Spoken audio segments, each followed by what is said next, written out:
Sweet Baby Inc. and narrative consultation companies are a blight on the gaming industry, and there are millions of gamers boycotting products that they help work on. And now the Sweet Baby Inc. influenced Tales of Kenzara Zhao developer has begun major layoffs of employees despite previously claiming that the boycott didn't crush the game.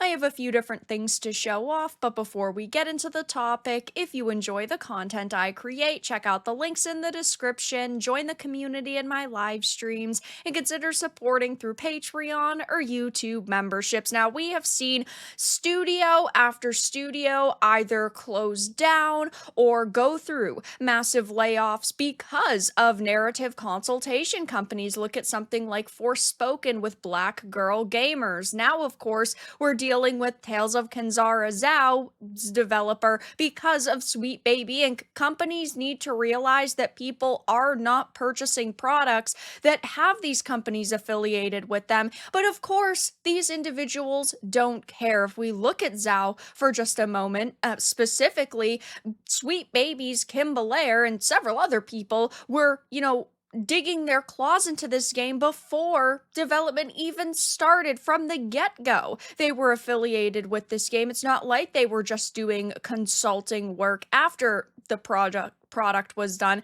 They were helping from the beginning, and we see nobody bought this game once they found out. This is a That Park Place article. It says Surgent Studios, the video game development company that developed Tales of Kenzara Zhao, with the help of consultancy Sweet Baby Inc., is now laying off employees. Now, of course, it is very important to note that right now, the industry is not doing its best. While it's making a record-breaking amount of money, we are also seeing record-long development times, record-high layoffs. We are not talking about an industry that is, at its height when it comes to health, and there are many companies going through major layoffs. But when you're talking about a company that just a few months ago was boasting about how the boycotts didn't affect their bottom line at all, it paints a very different picture. Now, this all comes back to Minimal Effort. Shout out to Minimal Effort's webpage. It says Tales of Kenzara Zhao developer facing mass layoffs, and they actually put together a string of screenshots regarding people who worked at this company who have all said over just the past couple of days, we're being laid off. Jordan Smee said, well, it looks like I'm joining all the people affected by industry layoffs this year, and I am now seeking technical art and environment art positions. If anyone in my network is aware of any openings or can offer any guidance or help in getting me to my next steps, I would sincerely appreciate it. Then we have Pete Brisbourne. Hello, the chapter entitled Pete Works at Surgent Studios is coming to a close at the end of the month. If you're looking for a remote game level content designer with technical Unreal and Unity experience, who is quick to learn and whose favorite ice cream flavor is pineapple, then drop me a message. Now, of course, like I said, the industry is facing a massive crisis right now, but not just because of layoffs, but because of studios becoming obsessed with pushing DEI messaging, and they really don't understand what audiences want anymore. And that really is what happened with Tales of Kenzara. It seemed like they just wanted to create a game that they maybe felt passionately about, and hey, they are allowed to do that, right? I'm not sitting here saying this game shouldn't exist. They have a right to make a game that they want, but we also have a right to critique it and criticize it, and also say it doesn't look like a game a lot of people are going to want to play. And clearly that was the case, given the fact that, as you can see over on SteamDB, it's not looking good. And right now, of course, we've got the massive Steam sale going on. This is 20% off, 25% off. It's $14.99, and it can only draw in 12 players at the time of recording, 22 in a 24-hour peak, and of course the all-time peak was 287. And keep in mind, this game had a lot of media attention leading up to release. I mean, it got highlights and, placements at major events like the Game Awards. So we're not just talking about a game that flew under the radar, happened to be indie. They had a lot of opportunities to market this game and ultimately sell it to people, and clearly that had not worked. But another major issue with Zhao was the way that the people behind this project reacted. Now, of course, like I said, they are allowed to create the game they want to create, and we are allowed to critique it and say, hey, it just doesn't look that good.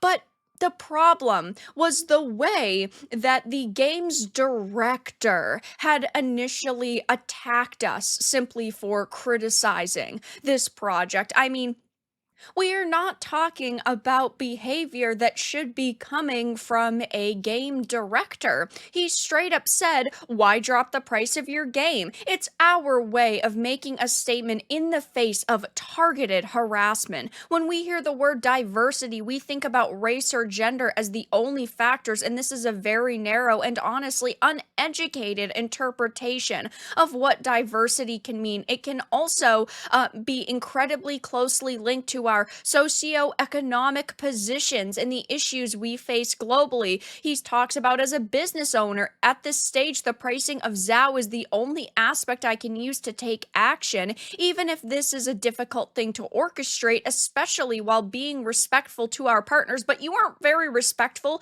to your audience. Your partners are not buying copies of your game, your customers are, and you pushed customers away by attacking us and not allowing us to have a voice when it came to this game. Instead, you're just calling it targeted harassment and hate. He also said this game isn't selling well. Also false. I've addressed this on an AMA on Reddit. The numbers are some circulating, are a fraction of our actual playership, and they're being shared in bad faith by people who are wanting to provide proof that their harassment campaign has been successful in punishing us for daring to take up space. Again, I think it's fine that you have space. I think that it's fine that you're creating a game, even if it's not a game for me. But at the same time, we can see that this was a straight up lie. I mean, again, these are only the Steam chart numbers, but when you've only got 12 people playing in an all-time peak at launch of 287, you can't really sit here and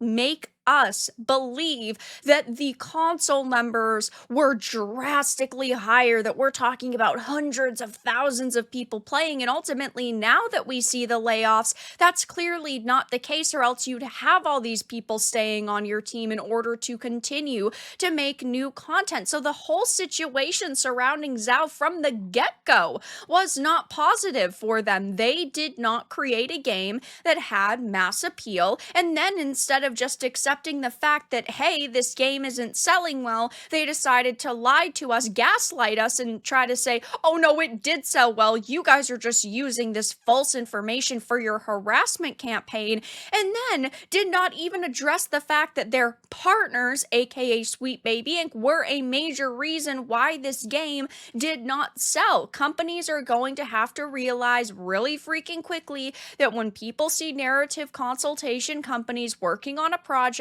they are going to boycott it, or they are not going to give every single game that has these companies affiliated a chance. Look at DEI Detected, formerly known as Sweet Baby Inc. Detected. 400,000 people are following that list, and that's just the people who decided to click on it. Never mind the millions of people who have heard of it on social media and who are actively, looking in game credits and on companies' web pages for them, talking about narrative consultation companies. And Sweet Baby Inc.'s been relatively silent lately, even though they do have some upcoming games launching that they are working on. They've stayed quiet because they know that there are massive boycotts surrounding their products right now. And maybe at the end of the day, if this director had not tried to gaslight us and attack us, if he had not straight up said it was a harassment campaign, instead had just come out and said, listen, we get it, some people don't like Sweet Baby, that's fine, maybe this game isn't for you, and just just responded more professionally, this game would not have faced so much backlash, but it did. And at the end of the day, they've now begun laying off employees, even though they previously claimed that the boycott did not crush the game when we can see that it did. But that's all that I had to discuss in this video. Let everyone know your thoughts in the comments below. If you enjoyed this, give it a like, and if you didn't, give it a dislike. I appreciate your support either way, but I will talk to you all again in the next video really soon.